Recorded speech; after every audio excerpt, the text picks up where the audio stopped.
வணக்கம். நான் Israel Jebasingh, officers IAS அகாடமியோடைய டைரக்டர். நான் இந்த வீடியோ எதுக்கு பண்றேன்னா, ஆஃபீசர்ஸ் அகாடமி பத்தி என்னென்னலாம் எக்ஸ்பெக்ட் பண்ணலாம், என்னெல்லாம் எக்ஸ்பெக்ட் பண்ணக்கூடாது. நெறைய மிஸ்கன்செப்ஷன்ஸ் குறிப்பா. முக்கியமான ஒண்ணு என்னன்னா, ஆஃபீசர்ஸ் ஐஏஎஸ் அகாடமில ஆஃபீசர்ஸ்லாம் நடத்துறனால, நம்ம போய் அட்மிஷன் போட்டுட்டு, அங்க இருந்தா நம்மளும் ஐஏஎஸ், ஐபிஎஸ், ஐஎஃப்எஸ் ஆயிரலாம் அப்படின்னு. அதெல்லாம் கிடையாதுங்க. நீங்க படிக்கணும்.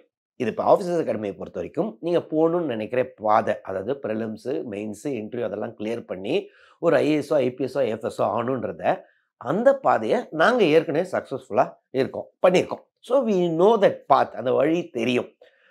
அதே சமயத்துல உங்களுடைய முயற்சி ரொம்ப ரொம்ப முக்கியம். இப்போ இது இப்ப இமயமலை கிளைம் பண்ற மாரி தாங்க.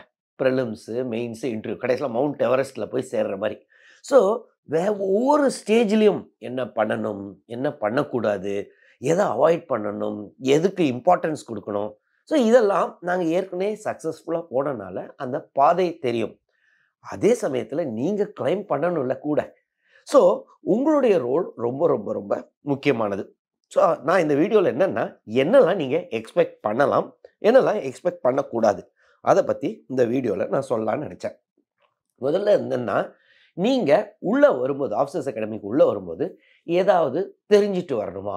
ஏற்கனவே ஒரு 4, 5 வருஷம் நியூஸ் பேப்பர் படிச்சிருக்கணும், என்சிஇஆர்டி படிச்சிருக்கணும், இப்படிலாம் இருக்கா? அப்படின்னா கிடையாது. இப்போ உங்களுக்கு ஏற்கனவே சப்ஜெக்ட் நாலேட்ஜ்லாம் இருக்குன்னு வைங்களேன். அப்ப எதுக்கு நீங்க இங்க வரணும்? எக்ஸாம் ஹாலுக்கு தானே போணும். ஸோ உங்களுக்கு தெரியாதனால தான் இங்க வரீங்க. ஸோ உங்களுக்கு தெரியாதது, அதாவது நியூஸ் பேப்பர் கூட படிச்சிருக்க மாட்டீங்க. ஒண்ணுமே உங்களுக்கு தெரியாது. அந்த பேசிக் அசம்ப்ஷன்ல இருந்து தான் கிளாஸஸ் ஆரம்பிக்கும். ஸோ இப்ப பார்த்தீங்கன்னா, கரண்ட் அஃபேர்ஸ் ரொம்ப ரொம்ப முக்கியம். ஸோ அந்த நியூஸ் பேப்பர் ஃபர்ஸ்ட்டு இதுல பார்த்தீங்கன்னா, எப்படி பேப்பர படிக்கிறதுன்னு சொல்லி தந்து, அப்புறம் வாரம் வாரம் வாரம் கரண்ட் அஃபேர்ஸ் போய்க்கிட்டே இருக்கும். எல்லோருமே நாங்க என்ன அஸ்யூம் பண்ணுவோம்னா, உங்களுக்கு ஒண்ணுமே தெரியாது அப்படின்னு பேஸ்ல இருந்து தான் ஆரம்பிப்போம். அதற்கப்புறம் ஆனா நீங்க கூடயே, அதாவது ஃபர்ஸ்ட்டு ஸ்டெப் பை ஸ்டெப்பா, அதாவது செங்கல் கட்டுற மாரி ஒவ்வொன்னா ஃபவுண்டேஷன் போட்டு ஒவ்வொன்னா கொண்டு வருவோம். ஆனா நீங்களும் கூடயே அன்னன்னைக்கு பாடத்த படிக்கணும். ஸோ அது ஒரு டெய்லி அந்த ஹார்ட் ஒர்க் ரொம்ப ரொம்ப ரொம்ப முக்கியம். அதற்கு அடுத்தது மெட்டீரியல்ஸ். நாங்க எல்லாத்தையும் தருவோம்னா, எல்லா புக்கும் ஹார்ட் காப்பிய தந்துருவோம். எல்லா சப்ஜெக்ட்டுக்கும். அதற்கு அடுத்தது டெஸ்ட். டெஸ்ட்டை பொறுத்தவரை அது கம்பல்சரி. வாரம் வாரம் டெஸ்ட் அட்டெண்ட் பண்ணி தான் ஆகணும். ஸோ இது ஒரு மாரி ஸ்கூல் மாரி தான் இருக்கும். இன்னும் நாங்கலாம் வளர்ந்தவங்க, எங்கள இன்னும் ஸ்கூல் பிள்ளைங்க மாரி ட்ரீட் பண்றீங்கன்னு நினைக்கக்கூடாது. அப்படிதான் இது நடக்கும். ஒருவேளை டெஸ்ட்ட மிஸ் பண்ணா, உங்க வீட்ல உங்க அம்மா, அப்பாக்கு உடனே இங்க இருந்து அட்மின்ல இருந்து சொல்லிருவாங்க. ஸோ டெஸ்ட் இங்க கம்பல்சரி. அதே சமயத்துல டெஸ்ட் மார்க் குறைஞ்சா, அத எப்படி இம்ப்ரூவ் பண்றதுன்றதும் எங்களுடைய பொறுப்பு தான். ஏன்னா நீங்க வந்திருக்கீங்கன்னா, புரோவைடட் நீங்க படிக்கிறீங்க டெய்லியும் அப்படின்னா, ஆனா மார்க் குறையுது. படிச்சும் மார்க் குறையுதுன்னா, அப்ப ஏன் குறையுது? ஸோ அதற்காக பார்த்தீங்கன்னா, உங்களுக்கு அந்த இண்டிவிஜுவல் ஒவ்வொருத்தருக்கும் மென்டர்ஷிப் ப்ரோகிராம் இருக்கும். குரூப் மென்டரிங், அப்புறம் இண்டிவிஜுவல் மென்டரிங் இருக்கும். ஸோ உங்க மென்டர் உங்களுடைய இத பார்த்துட்டு, எந்த சப்ஜெக்ட்ல குறையுது? ஏன் குறையுது? அதுக்கு எப்படி இண்டிவிஜுவலா ஒரு பிளான் போட்டு குடுக்குறது? ஸோ இண்டிவிஜுவல் பிளான்ஸும், ஸ்டடி பிளானும் அந்த டீச்சர் உங்களுக்கு பண்ணுவாங்க. உங்களுடைய மென்டர். இது இல்லாம பார்த்தீங்கன்னா, அந்த இதே ஒரு ஆப் பேஸ்டு டெஸ்ட் பிரிலிம்ஸ பொறுத்தவரைக்கும் ஆப் பேஸ்ட் டெஸ்ட் இருக்கும். ஸோ டெஸ்ட்ன்றது வெறும் பிரிலிம்ஸ்க்கு மட்டும் இருக்குமான்னா, இல்ல. பிரிலிம்ஸ்க்கு, மெயின்ஸ்க்கு, கடைசில இன்டர்வியூக்கு மாக் இன்டர்வியூ. அதே மாரி மாக் புரோகிராம். அதாவது ஃபர்ஸ்ட்டு 1 ஆன் 1 இன்டர்வியூ வைப்போம். அதுக்கப்புறம் 3 இன் 1 இன்டர்வியூ. அதுக்கப்புறம் அந்த 5 மெம்பர் மாக் பேனல். கேமராலாம் வச்சு உங்களுக்கு ரெக்கார்ட் பண்ணி, நீங்க எப்படி பண்றீங்கன்னு இன்புட்ஸ் குடுப்போம். ஸோ பிரிலிம்ஸ்லேருந்து இன்டர்வியூ வரைக்கும் கம்ப்ளீட்டா அந்த டெஸ்ட் இருந்துகிட்டே இருக்கும். மெயின்ஸ பொறுத்தவரை எழுதி எழுதி பழகணும். ஸோ அது எப்படி எழுதுனா மார்க் வரும். ஸோ அதுதான் முக்கியம். அதாவது நாலேட்ஜ் ஒண்ணு, மார்க்ஸ் இன்னொன்னு. நாலேட்ஜ் இருக்கிறவங்களும் மார்க்ஸ் வாங்கணும்னு இல்ல. அந்த நாலேட்ஜ எப்படி மார்க்ஸா மாத்துறதுன்னு ஒரு இது இருக்கு. ஸோ அது அந்த இன்புட்ஸும் வந்துரும். அதுக்கு அடுத்தது, இங்க கிளாஸ் டைமிங்ஸ். கிளாஸ் டைமிங்க பொறுத்தவரை ரொம்ப ரொம்ப ஸ்ட்ரிக்ட்டா இருக்குங்க. ஒரு கிளாஸ் எத்தன மணிக்கு, இப்போ 9 மணிக்கோ, இல்ல 6:30 மணி பேட்ச் இருக்கு, 9 மணி, எல்லாம் டிஃபரெண்ட் பேட்சஸ் இருக்கு. அந்த டைம்ல இருக்கணும்னா, நீங்க 10 நிமிஷத்துக்கு முன்னாடியே கிளாஸ்க்கு வந்துரணும். ஒருவேள லேட் ஆச்சுன்னா, லாஸ்ட் மினிட்ல ஒரு பெர்மிஷன் வாங்கிட்டு, அதுக்கப்புறம் டோர குளோஸ் பண்ணிருவோம். ஸோ அந்த கிளாஸ் டைம்ல உள்ள வர முடியாது. ஸோ எப்பயுமே 10லருந்து 15 நிமிஷம் முன்னாடியாவது அட்வான்ஸா வந்துரணும். இந்த ரூல் உங்களுக்கு மட்டும் இல்ல, டீச்சர்ஸ்க்கும். உங்க டைம் எங்களுக்கு ரொம்ப முக்கியம். நீங்க வரணும். ஆஃபீசர்ஸ் அகாடமியில் கிளாஸே கேன்சல் ஆகாது, டெஸ்ட் இதாகாது. ஸோ அது இல்லாமல் டெஸ்ட் கேன்சல் ஆகாது, கிளாஸ்னால் டைமில் ஆரம்பிச்சிடும் அப்படின்னு. ஸோ தட் இல்லைன்னா ஒவ்வொருத்தர் லேட்டாக வருவாங்க, மற்றவங்களுக்கு டிஸ்டர்பன்ஸாக இருக்கும். நீங்கள் லேட்டாக வந்தாலும் உங்களுக்கு ஃபஸ்ட்டு ஒவ்வொரு கிளாஸும் ரொம்ப ரொம்ப முக்கியங்க.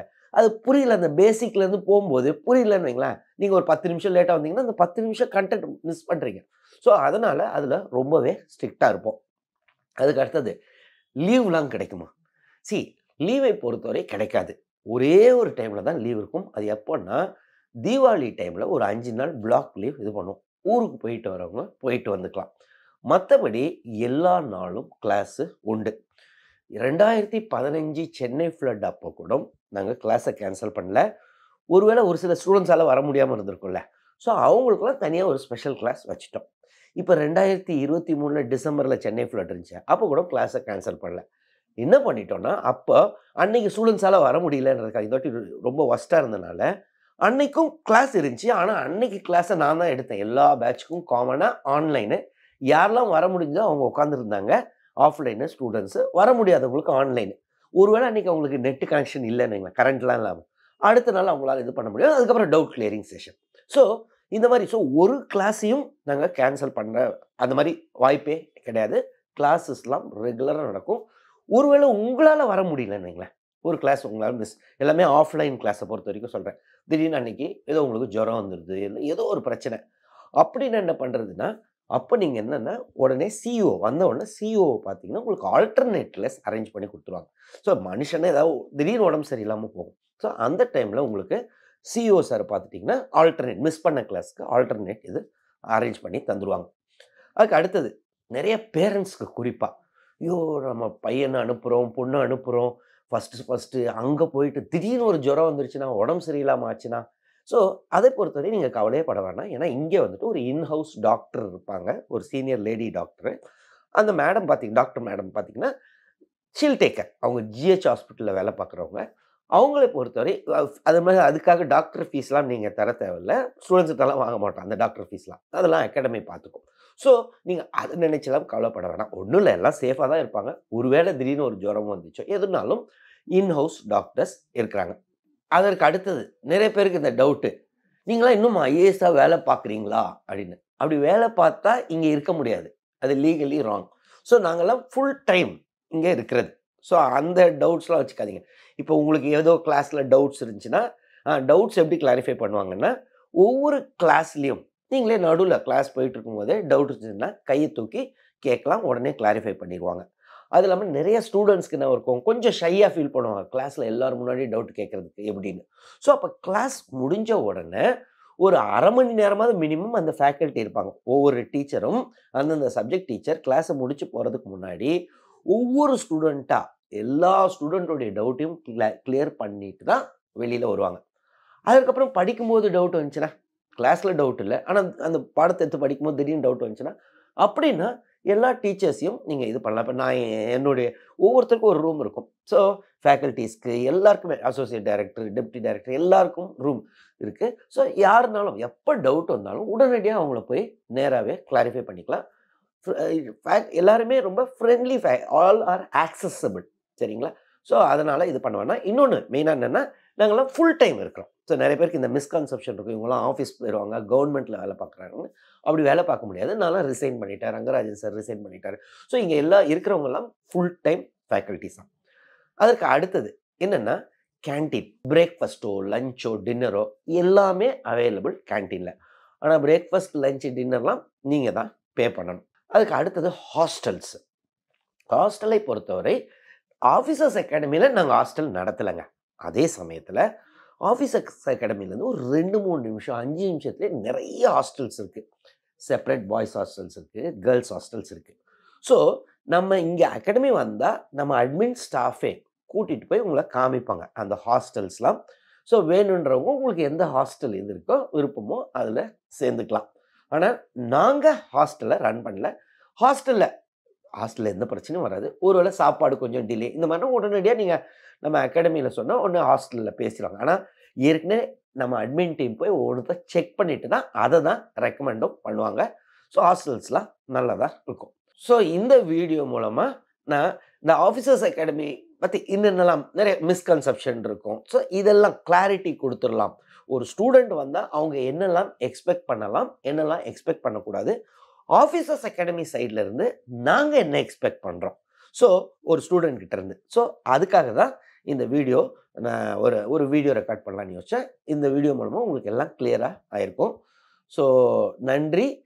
Israel Jabasingh, director, officers IAS academy.